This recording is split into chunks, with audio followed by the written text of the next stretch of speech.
we're going to prepare as hard as we can every week to win. I mean, that's it, you know. No, I mean, you still get that feeling. It's a little different when you're a little bit more familiar with it. It turns from nerves to just excitement. So it's a fun group to be with. You know, energetic group, bring energy every day. I'm just excited to get out. Powered by the Las Vegas Review-Journal, this is Vegas Nation Game Day. Presented by DNR House of Diamonds, making luxury affordable. Located in the One Summerlin building in downtown Summerlin.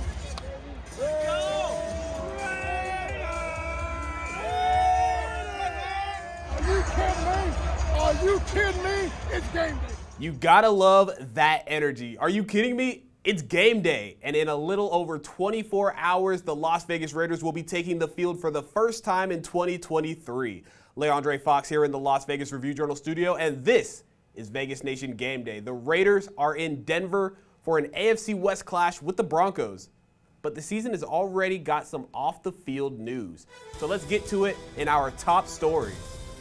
Joining me now is Raiders beat writer Vinny Bonsignore. Vinny, like I mentioned, there is some substantial off-the-field news as a potentially serious situation is brewing with Chandler Jones. What are the details you can give us regarding the veteran defensive end whose status with the team is still unknown at this moment? Yeah, kind of in a holding pattern with Chandler Jones. Obviously, everybody saw the kind of weird, spooky IG post that he had earlier this week directed at the Raiders, and in particular, Josh McDaniels and Dave Ziegler, the general manager. Not much to report there other than the Raiders are classifying it as a personal issue. But what we do know is this. Chandler Jones is not going to play on Sunday against the Denver Broncos. He's going to be on the inactive list. He still counts against the 53-man roster. I think that's the big question at this point. What's the resolution going to be to that? Do they keep him? Do they cut him? Do they put him on the NFI list?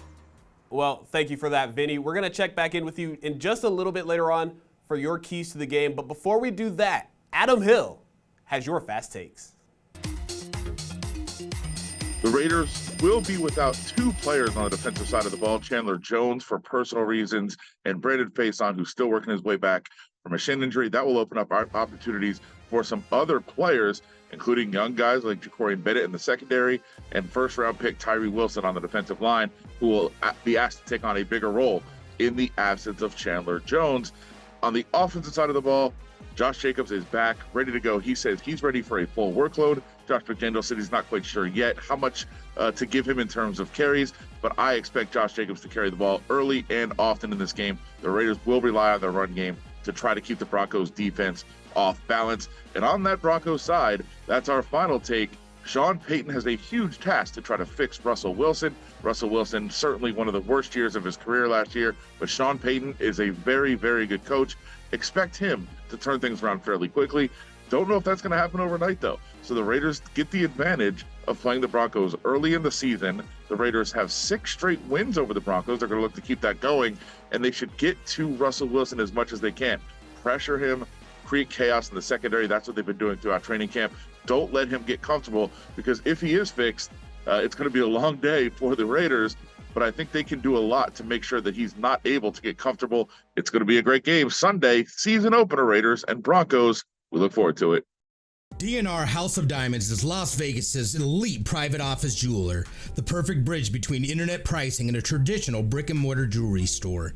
We specialize in loose diamonds, natural and lab-grown, engagement rings, fashion jewelry, custom design, and jewelry repairs. We operate by appointment in our beautiful offices in the One Summerlin building, downtown Summerlin. Our great relationships with the world's largest diamond wholesalers and our low overhead saves you hundreds, if not thousands, on your purchase. Welcome back to Vegas Nation Game Day. With one NFL game in the books, you can feel the excitement for the first NFL Sunday of the year. And who better to capture that excitement than the Raiders themselves? This is what it's about. This is kind of, why I left my junior year. This is what I want to do. This is where I want to be. Yeah, I'm really excited. One of the best fan bases in the NFL. I mean, that's what it comes down to. And I'm really excited to see him show out, and it's going to be a fun, loud game, that's for sure. I think I'm ready. The way it's feeling, I'm just really excited to get our first game in. I mean, we definitely want to start 1-0. We're going to go out there, play hard. That's probably one of the best feelings, just being 1-0 every week. So I would say it's super important. We can go out there and try to put our best foot forward. Yeah, I mean, you definitely have a lot of anxious feelings, but you know, they're all the same. I mean, you try to build and you try to get better as you go. So, you know, it's a starting point, right? And from there, you know, you try to get better every week. Now, for those of you making your way to the sportsbook, we have Review Journal betting columnist Todd Dewey to give us the latest trends in the Raiders-Bronco line. Todd? The Raiders have one of the lowest season win totals in the NFL at 6.5 and are 22-1 long shots to win the AFC West and 100-1 long shots to win the Super Bowl at Circa Sportsbook.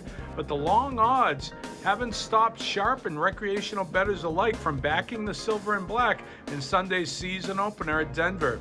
The Broncos climbed from 3.5-point favorites to 5.5-point favorites in the offseason, but the line has since dropped back to 3.5 at most books and to as low as 3 at the Westgate Superbook. The total also has dropped from a high of 44.5 to 43 as rain is in the forecast for Sunday's game. 10 of the last 13 meetings between these teams have gone under, and the Raiders have won 6 straight over Denver in 8 of the last 9. The Raiders pay plus 155 on the money line at station casinos. Good luck, everybody. And before we wrap things up, let's bring back Vinny Bonsignore. Vinny, the talk is over. The Raiders are ready to take the field. Week 1, Raiders-Broncos. Historically, Josh Jacobs shows out in this game. So what are some of the keys for the Raiders to walk out of Mile High in the win column? I think for the Raiders, it's all about playing an efficient, clean football game. It's something that they rarely did last year in 4 straight quarters. They rarely put together 4 solid quarters of football. They need to get back to doing that, and that includes staying away from penalties, being efficient in the red zone, not turning the ball over, defensively forcing turnovers, being able to consistently run the ball, and then with Jimmy Garoppolo as the quarterback, effectively and efficiently using all the weapons that he has. They need to play clean football. They need to get after the quarterback defensively, force some turnovers, and make this an easy win. Thank you so much for tuning into Vegas Nation Game Day. Make sure you check out all of the great work from our entire team at vegasnation.com. And after the game, our crew will break down all the action on the field. So be sure you check out the Vegas Nation postgame podcast as well. For the rest of our crew, I'm Leandre Fox, and we'll see you on Wednesday for Vegas Nation Blitz. Powered by the Las Vegas Review-Journal, this is Vegas Nation Game Day. Presented by DNR House of Diamonds, making luxury affordable. Located in the One Summerlin building in downtown Summerlin.